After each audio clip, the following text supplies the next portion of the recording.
24 August 2024 সালে গণ অভ্যুত্থানের পর আওয়ামী লীগ সরকারের পতনের পর বাংলাদেশ রাজনীতিতে এক নতুন অধ্যায়ের সূচনা হয়। এরপর দীর্ঘ 20 মাস ধরে দেশে ক্ষমতায় থাকা বিএনপি নেতৃত্বাধীন সরকার আনুষ্ঠানিকভাবে আওয়ামী লীগের শীর্ষ পর্যায়ের কাউকে স্পর্শ করেনি। সেই সময়ে সাবেক স্পিকার ও এমপি ডক্টর শিরীন শারমিন চৌধুরী দেশের রাজনৈতিক অঙ্গনে সক্রিয় ছিলেন, তবে গ্রেপ্তার বা আটক হওয়ার খবর নেই।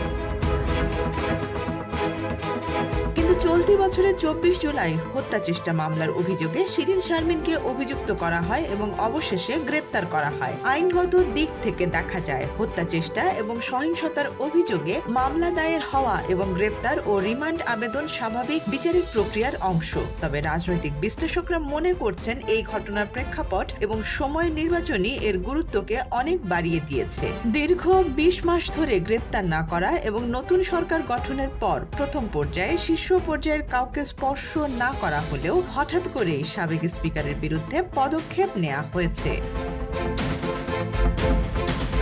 রাজনৈতিক বিশ্লেষকদের মতে শিরীন শারমিনের গ্রেপ্তার শুধু একজন ব্যক্তির আইনি সমস্যা নয়, এটি বাংলাদেশের রাজনৈতিক বাস্তবতার একটি শক্তিশালী সিগন্যাল। সরকারের সদ্য পাশ হওয়া সন্ত্রাস বিরোধী আইন সংশোধনী এবং রাজনৈতিক কর্মকাণ্ড নিষিদ্ধের সুপারিশের পরই এই গ্রেপ্তার ঘটেছে। এর মাধ্যমে সরকার একটি বার্তা দিচ্ছে যে শুধু সংগঠন বা দলকে নিয়ন্ত্রণ করলেই হবে না, নেতৃত্বকেও আইনের আওতায় আনতে হবে।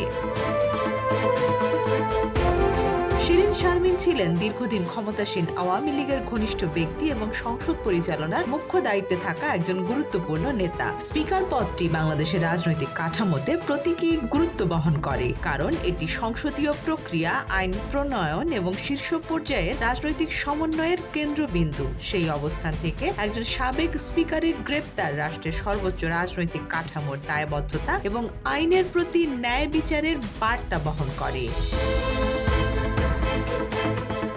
বিএনপি সরকার এখন পর্যন্ত বড় ধরনের দমনপীড়ন না করে ধীরে ধীরে রাজনৈতিক চাপ তৈরি করছে। বিশ্লেষকরা বলছেন এই প্রক্রিয়ার মধ্যে 3টি ধাপ লক্ষ্য করা যায়। প্রথমে প্রশাসনিক পুনর্গঠন করা হয়েছে, এরপর আইন সংশোধন এবং রাজনৈতিক কাঠামো পুনর্নির্ধারণের মাধ্যমে নিয়মিত নিয়ন্ত্রণ প্রতিষ্ঠা করা হয়েছে এবং সর্বশেষ প্রতীকী নেতৃত্বের বিরুদ্ধে আইনি পদক্ষেপ গ্রহণের মাধ্যমে সেই নিয়ন্ত্রণকে দৃঢ়তর করা হয়েছে। শিরীন শারমিনের গ্রেপ্তারকে এই তৃতীয় ধাপে সূচনা হিসেবে দেখা হচ্ছে। এই ঘটনার পর রাজনৈতিক অঙ্গনে আলোচনার কেন্দ্রবিন্দু হয়ে গেছে যদি এবং কিন্তু, দুটি সম্ভাব্য পথ যা ভবিষ্যতে বাংলাদেশের রাজনৈতিক পরিসরকে প্রভাবিত করতে পারে। শীর্ষ পর্যায়ের আরও নেতাদের বিরুদ্ধে মামলা এবং গ্রেপ্তার হতে পারে। আওয়ামী লীগের রাজনৈতিক পুনর্বাসন দীর্ঘ সময়ের জন্য স্থগিত থাকতে পারে এবং সরকার ভবিষ্যতে ক্ষমতার অপব্যবহার রোধের জন্য একটি উদাহরণ স্থাপন করতে চাইছে।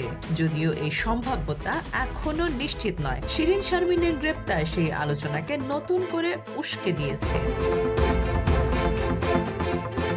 আইনের দিক থেকে গ্রেপ্তার সঠিক হলেও রাজনৈতিক প্রভাবের দিক থেকে এটি একটি বড় ঘটনা। এতে দেশের ক্ষমতার শীর্ষ স্তরের একজন ব্যক্তিকে সরাসরি লক্ষ্যবস্তু করা হয়েছে, যা নিষিদ্ধ রাজনীতির ভবিষ্যৎ এবং ক্ষমতা পরিবর্তনের পর রাষ্ট্রের কঠোর অবস্থানের ইঙ্গিত দিচ্ছে। এই গ্রেপ্তার বাংলাদেশের রাজনীতিতে নতুন নিয়মের সূচনা ঘটাচ্ছে, যেখানে পুরনো ক্ষমতার প্রতিক্রিয়া আর নিরাপদ নয়। এখন প্রশ্ন হলো, আগামী দিনে এই তালিকায় আর কার নাম উঠবে এবং সেই নামগুলো বাংলাদেশের রাজনৈতিক দৃশ্যপটে কী ধরনের পরিবর্তন আনবে।